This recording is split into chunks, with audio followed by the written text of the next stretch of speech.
Assalamualaikum warahmatullahi wabarakatuh. Salam sejahtera bagi kita semua. Saya didampingi oleh Pak Menteri Kesehatan, Bapak Ibu media cetak, media elektronik, dan masyarakat Indonesia. Yang pertama dapat disampaikan dalam rapat terbatas tadi terkait dengan penanganan COVID, bahwa pandemi COVID belum berakhir. Kita lihat beberapa negara dalam 7 days moving average, Amerika Serikat kasusnya masih 116.304, kemudian Australia masih 32.116, India masih 16.065, Singapura 8.266, Malaysia 2.384, Thailand 2.278, dan Indonesia 1.939.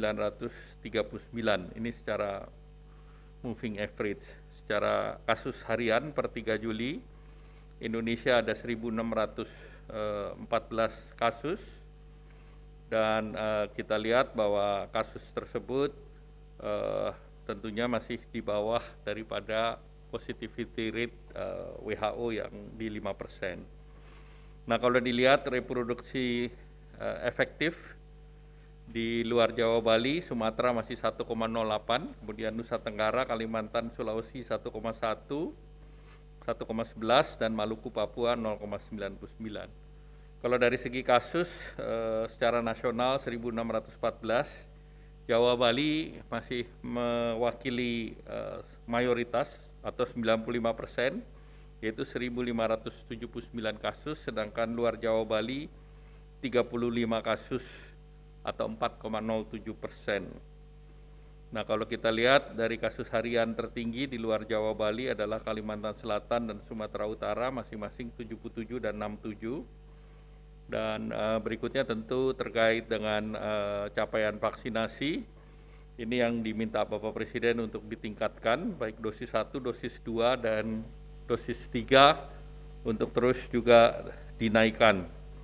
Nah, khusus untuk luar Jawa, Bali yang masih di bawah 50%, itu ada di Maluku, Papua Barat, dan Papua untuk dosis kedua, dan rata-rata dosis ketiga masih di bawah 20%.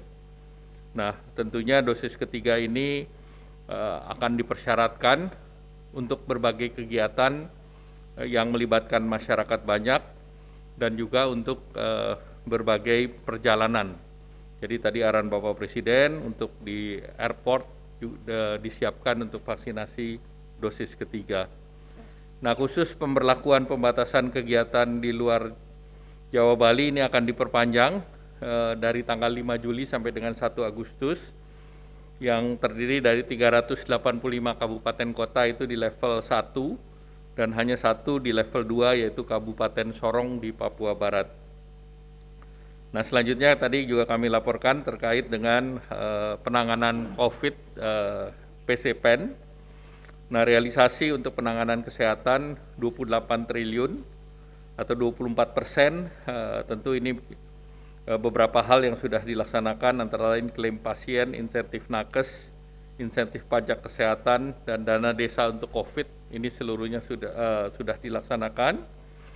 Dan kemudian untuk perlindungan masyarakat sebesar 58,9 triliun atau 38% dari pagunya. Nah, ini antara lain untuk PKH, BLT minyak goreng, BLT desa, bantuan pedagang kaki lima, warung, dan nelayan, juga kartu prakerja sebesar 5,6 triliun untuk 1,57 juta peserta. Dari sisi penguatan pemulihan ekonomi, kita sudah realisasikan 17%, terdiri dari program padat karya, pariwisata, ketahanan pangan, kawasan industri, dan dukungan UMKM. Mungkin selanjutnya kami persilakan Pak Menteri Kesehatan.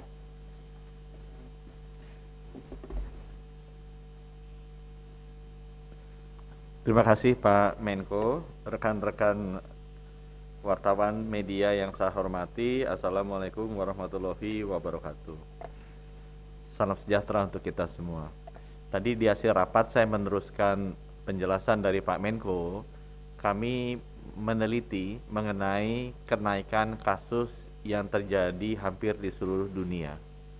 baik itu negara Eropa, negara Amerika maupun juga negara-negara di Asia.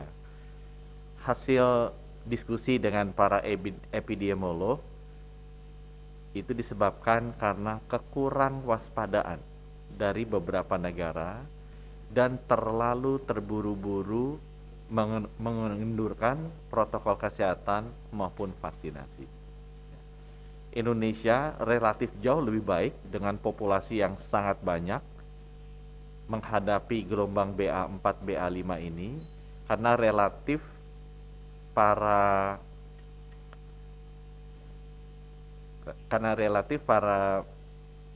masyarakat Indonesia itu lebih disiplin dalam menerapkan protokol kesehatan dan juga dalam melaksanakan vaksinasi.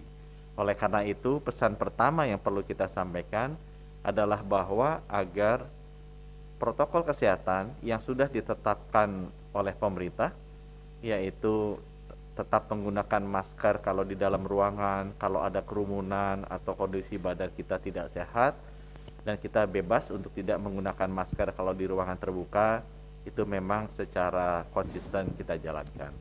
Hal kedua juga yang perlu disampaikan ke masyarakat adalah agar vaksinasi booster yang memang terbukti bisa meningkatkan kadar antibodi yang ada di tubuh itu terus diperbanyak vaksinasinya.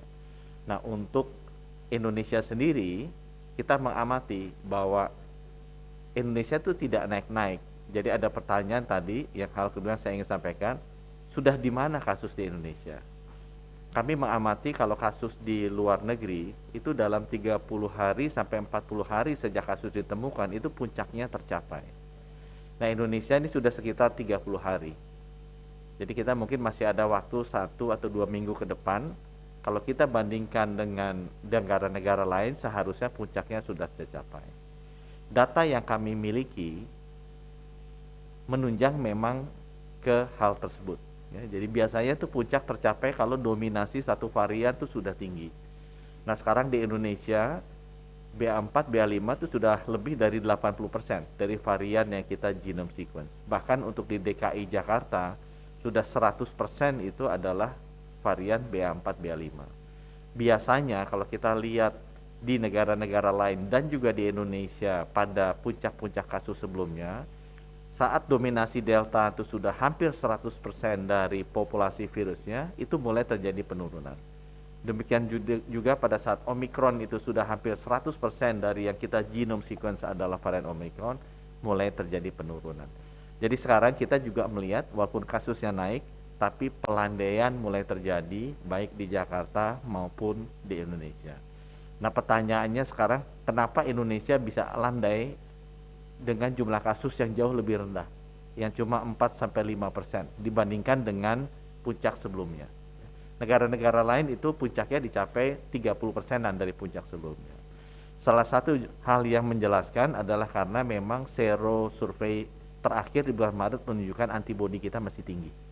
Jadi kalau Desember kita sero survei antibodinya sekitar 400-an, 500-an, itu sudah dimiliki oleh 88% populasi.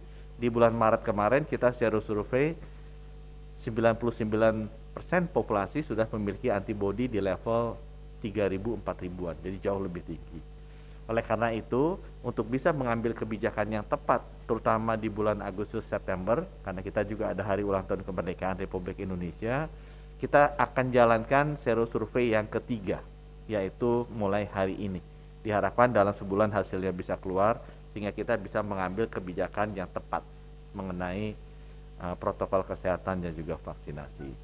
Mungkin hal yang terakhir yang kami sampaikan adalah bahwa Bapak Presiden menghimbau semua masyarakat tetap waspada menghadapi kenaikan kasus di negara-negara lain di dunia. Pandemi ini belum selesai, tapi yang nomor 2 juga terima kasih karena masyarakat Indonesia sudah tetap disiplin menjalankan protokol kesehatan dan booster.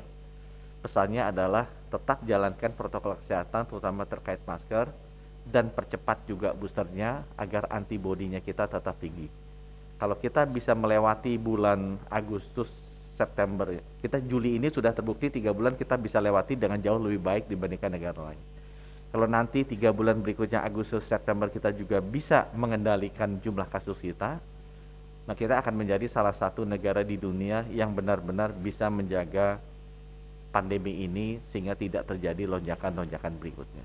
Sehingga kedepannya kita akan lebih yakin, confidence masyarakat lebih tinggi untuk beraktivitas, dan kalau mereka beraktivitas, kegiatan ekonomi kita akan bisa jalan dengan baik.